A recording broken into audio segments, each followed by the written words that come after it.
दोस्तों welcome to my channel. मैं दीपक।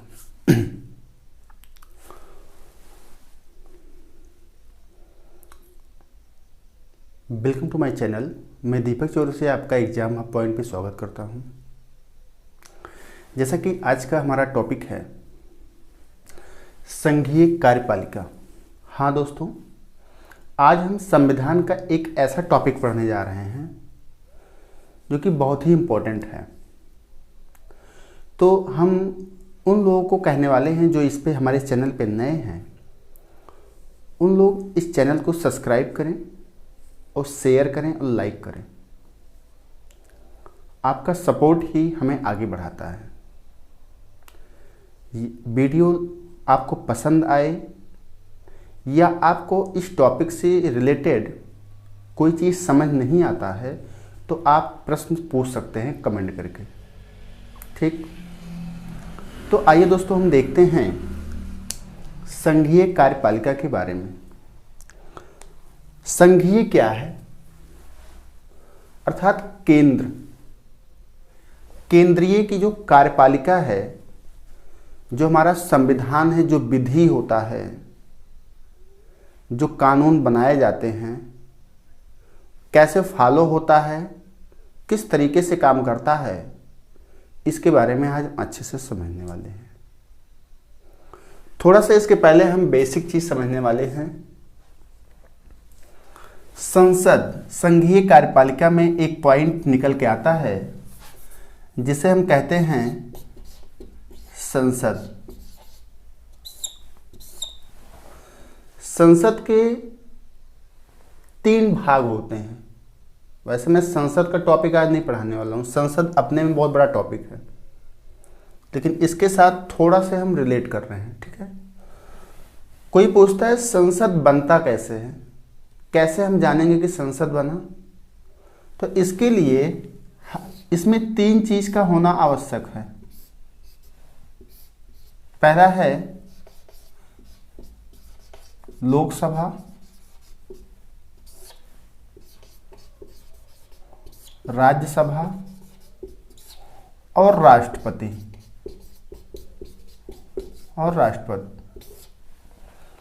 ये तीनों, कोई पूछता है कि संसद में कौन कौन शामिल होते हैं, क्वेश्चन बराबर पूछा जाता है संसद में कौन कौन शामिल होते हैं, तो आप बता सकते हैं लोकसभा, राज्यसभा और राष्ट्रपति।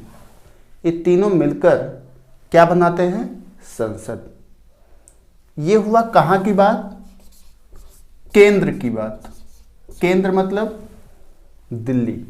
ठीक, जैसे केंद्र में संसद होता है, उसी प्रकार से प्रत्येक राज्य में, प्रत्येक नहीं बोल सकते, कुछ राज्यों में नहीं है, लेकिन हम यूपी की अगर हम बात करें, ऐसे सभी राज्यों में एक मैक्सिमम लेके चलते हैं, तो एक आता है विधानमंडल। क्या आता है? विधान मंडल। क्या है विधानमंडल? जैसे केंद्र में संसद होता है, ऐसे राज्य में विधानमंडल होता है। विधानमंडल कैसे बनता है? इसके भी 3 पार्ट हैं। जैसे विधानसभा, क्या है? विधानसभा, विधान परिषद,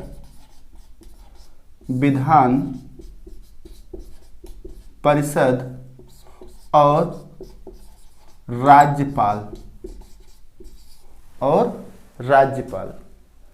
इस बेसिक चीज आप जानते रहिए। विधानमंडल कैसे बनता है? विधानसभा, विधान परिषद और राज्यपाल। जो काम, जैसे संसद में कानून बनाए जाते हैं, वैसे विधानमंडल में भी कानून बनाए जाते हैं। जैसे राष्ट्रपति केंद्र में काम करता है, वैसे राज्यपाल क्या काम करता है? राज्य में काम करता है। विधानसभा जैसे राज्य में होता है, केंद्र में ऐसे लोकसभा होता है। विधान परिषद जैसे राज्यसभा। ठीक, इसके बारे में हम डिटेल पढ़ेंगे। यहाँ थोड़ा से हम बेसिक बताना चाह रहे थे। तो आइए देखते हैं संघीय जो कार्यपालिका है, जो हमारा कार्यपालिका है, वो काम कैसे करता है और किस भाग में और किस अनुच्छेद में है। भाग क्या है? संविधान के हमारे पूरे जितनी भी विशेषताएं हैं, जितने भी कार्य हैं, उसे पार्ट टू पार्ट में डिवाइड किया गया है। संविधान कितने भागों में बटा हुआ है? तो 22 भागों में बटा हुआ है। उसी 22 भाग में संपूर्ण वर्ग आ जाते हैं। तो जिसमें से ये संघीय जो कार्यपालिका का काम है, ये कार्यपालिका संविधान के भाग 5 में आता है। किस में आता है? भाग 5 में आता है। किस अनुच्छेद से? अनुच्छेद 52 से 78 तक। अनुच्छेद 52 से 78 तक ये संघीय कार्यपालिका के बारे में दिया गया है, ठीक है, जिसमें से हम राष्ट्रपति, उपराष्ट्रपति, इन सब चीज़ों के बारे में पढ़ते जाते हैं, ठीक है। आगे हम बात करने वाले हैं, ये 2 फैक्ट आपको याद होना चाहिए कि संघीय कार्यपालिका भाग 5 में किस अनुच्छेद से 52 से 78 तक। सेकंड चीज, लोकतांत्रिक शासन प्रणाली। यहां से हम समझते हैं, जैसे हम समझें लोकतंत्र क्या है, व्हाट इज लोकतंत्र, व्हाट इज डेमोक्रेसी।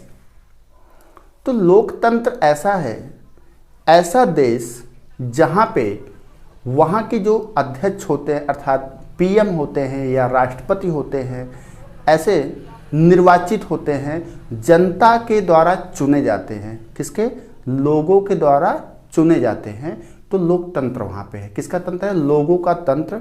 आप लोकतंत्र को लोगों से जोड़ सकते हैं कि लोगों के द्वारा जहाँ पे चुने जाते हैं, जनता के द्वारा जहाँ चुने जाते हैं, वहाँ लोकतंत्र है, ठीक है। तो लोकतंत्र जो शासन प्रणाली है, इसमें 2 टाइप के होते हैं। क्या होते हैं? 2 टाइप के होते हैं। पहला है संसदीय शासन प्रणाली। आप नोट करते चलिए, पहला क्या है? संसदीय शासन प्रणाली। दूसरा है अध्यक्षात्मक शासन प्रणाली। हमने लिखा नहीं, आप लिख सकते हैं। तो ये 2 प्रणाली हमारे पूरे विश्व में लगभग काम करती है, लगभग देशों में। तो अगर पूछता है कि भारत में कौन सी प्रणाली अपनाई गई है, तो भारत में संसदीय प्रणाली अपनाई गई है, ठीक। भारत में संसदीय प्रणाली को अपनाया गया है। दूसरा क्वेश्चन बनता है कि संसदीय प्रणाली किस देश से लिया गया है, मतलब किस देश से। जैसे हमारे संविधान में काफ़ी चीज़ कहीं न कहीं से लिया गया है। इसके पहले वाला वीडियो जो हमने बनाया था, इसी पे था कि कुछ चीज़ें कहाँ और किस देश से लिया गया है, उसके बारे में। तो संसदीय प्रणाली कहाँ से लिया गया था?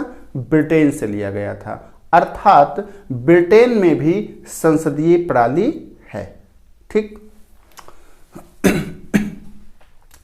संसदीय प्रणाली की एक खासियत यह है कि यहाँ पर होता क्या है कि जो राष्ट्रीय अध्यक्ष होते हैं, अर्थात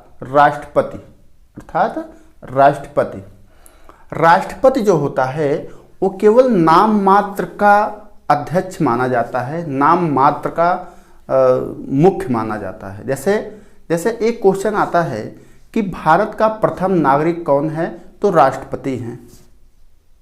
राष्ट्रपति जो हैं उनके पावर अधिक है, मतलब बड़े हैं, उच्च सबसे बड़े हैं, लेकिन केवल नाम मात्र के लिए। जितनी भी शक्तियां हैं, जितने भी पावर हैं काम करने के, वो सभी किसमें निहित हैं? मंत्रिपरिषद में। किसमें निहित हैं? मंत्रिपरिषद में। मंत्रिपरिषद का प्रमुख कौन होता है? प्रधानमंत्री होते हैं। जितने भी मंत्रिपरिषद हैं उसका प्रमुख कौन होगा?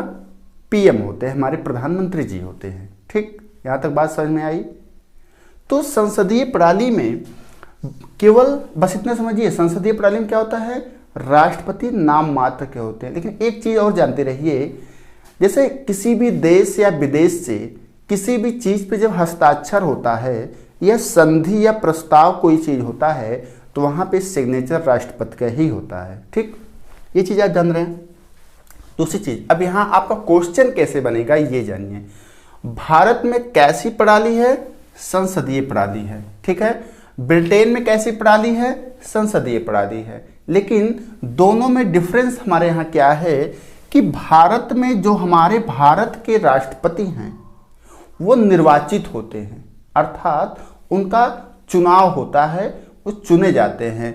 लेकिन ब्रिटेन की जो राष्ट्रपति हैं वो भी नाम मात्र ही हैं, लेकिन वो कैसे हैं, वंशानुगत है।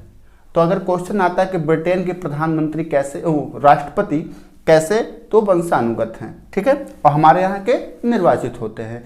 जब राष्ट्रपति पढ़ाएंगे तब बताएंगे कि राष्ट्रपति का निर्वाचन होता कैसे है, ठीक है। जनता के द्वारा नहीं किया जाता राष्ट्रपति का निर्वाचन, ठीक। अध्यक्षात्मक शासन प्रणाली में क्या होता है, इसमें क्या होता है कि राष्ट्रपति जो होता है वो सर्वोसर्वा होता है। राष्ट्रपति ही पूरे अपने उस देश का मालिक होता है। जैसे अमेरिका, कहाँ पर, अमेरिका, अमेरिका का जो राष्ट्रपति होगा वही सर्वोसर्वा है, वही जो करना है करेगा, वही सब कुछ मुख्य है, ठीक। यहाँ तक बात समझ में आई, दोनों का डिफरेंस। अब आते हैं हम भारत के लोकतंत्र का जो आधार है, क्या आधार है लोकतंत्र का, हमारा जो लोकतंत्र है उसका क्या आधार है, कैसे हम अपने लोकतंत्र पर विश्वास करें, किस तरीके से हमारी प्रणाली काम करती है, उसको हम देखते हैं। हमारे लोकतंत्र के 3 आधार बनाए गए हैं। पहला है कार्यपालिका, दूसरा है विधायिका, तीसरा है न्यायपालिका। तो 3 पार्ट बनाए गए हैं। इन्हीं 3 पार्ट से हमारा पूरा देश चलता है। कैसे, देखिए, जो विधायिका होते हैं, विधायिका शुरू करते हैं, जो होते हैं विधायिका,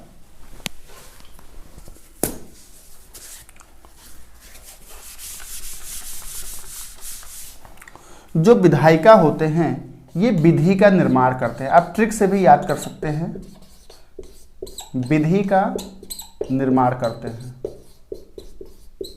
ठीक। विधि मतलब कानून, नियम का निर्माण करते हैं, कौन, विधायिका।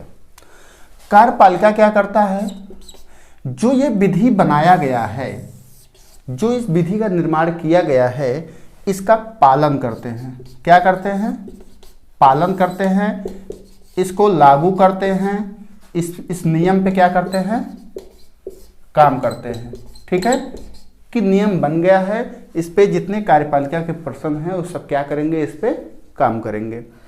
न्यायपालिका का क्या काम है, न्यायपालिका फिर क्या करता है, जो नियम बनाया गया यदि उसे लागू होने में या उस नियम का कोई पालन नहीं कर रहा है, कैसे पालन नहीं कर रहा है, तो उस पर क्या किया जाए, उस सब का निर्णय कौन करता है, न्यायपालिका।